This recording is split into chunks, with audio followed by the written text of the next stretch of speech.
આપણે ખૂણા અને ખૂણાના પ્રકાર વિશે શીખીશું. આ ભૌમિતિક પેટી છે.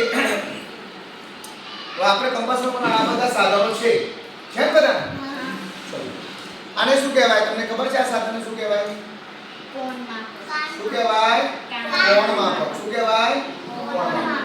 આની મદદથી આપણે 10 થી તે 180 સુધીના આપણે ખૂણા માપી શકીએ છીએ.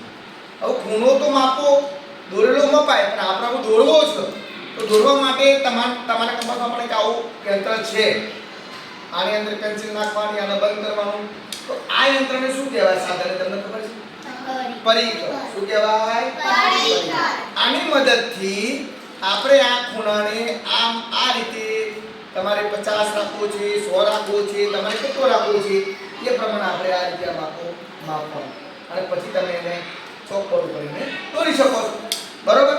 હવે તમે જુઓ, આપણે આ એક સાદું સાધન છે. આપણે આની મદદથી આપણે ખૂણાની સમજ લઈએ.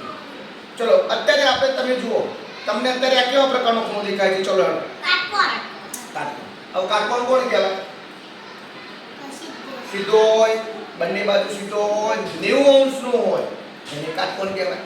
હવે તમે જુઓ, આ ખૂણામાં હું આકાર બદલું છું. હવે ચલો મેં આ આકાર આમ કર્યું, તમને હવે કયો ખૂણો દેખાય છે? ખોટું, લઘુકોણ નથી. કયો કોણ છે?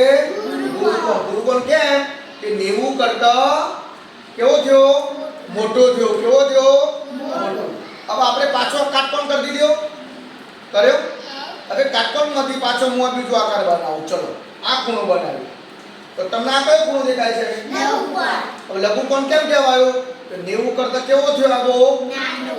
ગમ પડી ગયા. હવે તો 90 કરતા નાનો હોય તો લઘુકોણ, 90 અંશનો હોય તો કાટકોણ અને 90 કરતા મોટો હોય તો ગુરુકોણ. બરાબર પડી ગઈ?